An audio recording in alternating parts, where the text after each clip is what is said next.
मुलांनो, आता आपण इंग्लिश वर्कशॉप पाहणार आहोत. Question 1. Read the poem aloud and recite it with proper rhythm. कविता मोठ्याने वाचा आणि एका आवाजात तालासुरात म्हणा. Question 2.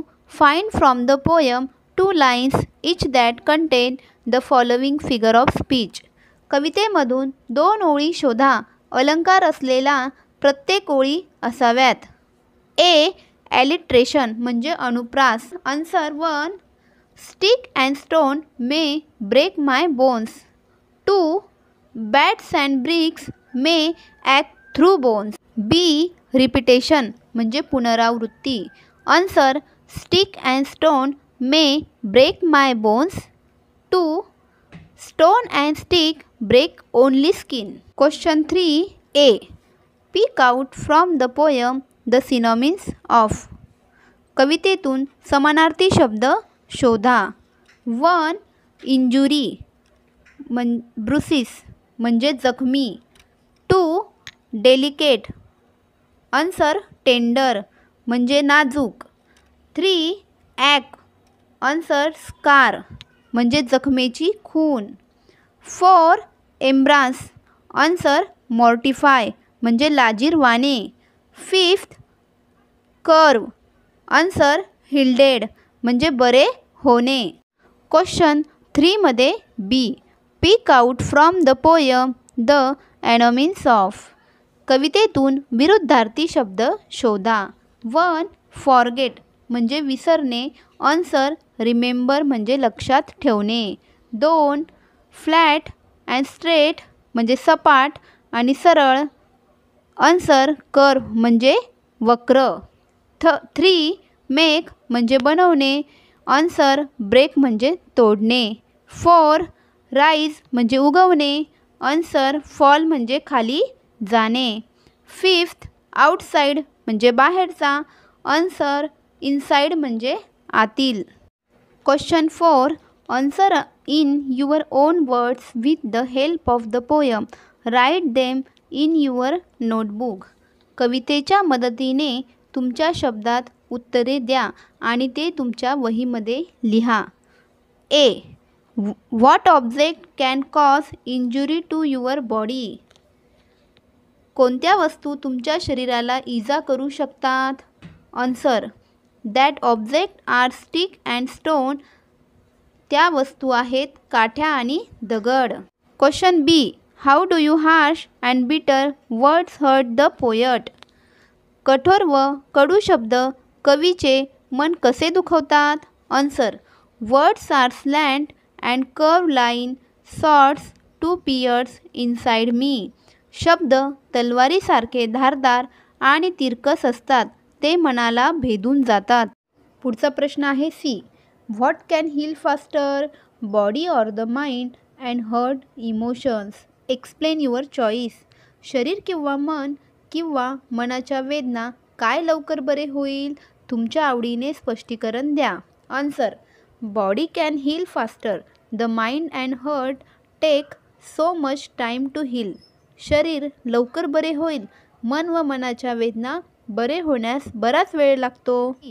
Why are harsh words called ghost. कठोर शब्दांना भूते का म्हटले आहे. Answer ghost are haunting a person. In this way bad words haunting our mind continuously. भूते जशी माणसाची शिकार करतात त्या प्रकारे वाईट शब्दसुद्धा आपल्या मनाची सतत शिकार करीत असतात. शेवटचा प्रश्न. What does the poet want you to keep in mind when you speak. जेव्हा तुम्ही बोलता तेव्हा मनामध्ये काय ठेवले पाहिजे असे कवीला वाटते. Answer harsh words hurts our mind and hurt. So always be gentle and polite with others.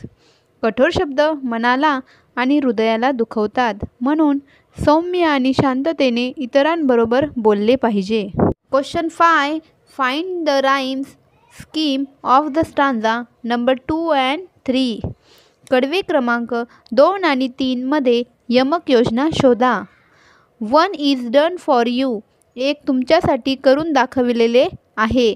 Stanza 1 A B C B, stanza 2 A B C B, stanza 3 A B C B. Question 6. Just as words can hurt and leave a scar on the mind and heart, words can also heal a person in distress. ज्याप्रमाणे शब्द दुखवू शकतात आणि मन व हृदयावर घाव घालू शकतात, त्याचप्रमाणे शब्द दुखी माणसाला बरेही करू शकतात. Write in your notebook and experience of your own which proves that kind words relieve distress. प्रेमळ शब्दाने दुःख हलके होऊ शकतात असा एखादा अनुभव तुमच्या वहीमध्ये लिहा. आता आपण आन्सर लिहू मुलांनो. I was fail in running competition. I was totally in stress. Then my mother relieves my stress. She told me to keep cool and calm and said, believe in yourself. It is not the last competition in your life. You can give many such competition if you think positively. एकदा मी धावण्याच्या स्पर्धेत हरलो तेव्हा मी पूर्णतः तणावामध्ये होतो. तेव्हा माझ्या आईने मला तणावमुक्त केले. ती म्हणाली, शांतता ठेव आणि बोलली, स्वतःवर विश्वास ठेव. ही स्पर्धा तुझ्या आयुष्यातील शेवटची स्पर्धा नाही. अशा अनेक स्पर्धा येतील, ते तू जिंकशील असा सकारात्मक विचार कर. क्वेश्चन 7. Complete the following. खालील प्रश्नांची उत्तरे लिहा. 1. The title of the poem. कवितेचे नाव. ट्रूथ म्हणजे सत्य. 2. The poet of the poem. कवितेचे कवी Barrie Wade. 3. Theme of the poem. कवितेचा विषय. We should use our words carefully. आपण शब्द काळजीपूर्वक वापरले पाहिजे. 4. Number of stanza. कवितेत कडवे किती? तर 3 स्टांजा, 3 कडवे. 5.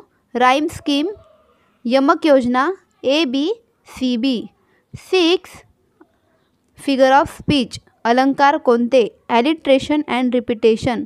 अनुप्रास आणि पुनरावृत्ती. 7. The line of I like. मला ही ओळ आवडते.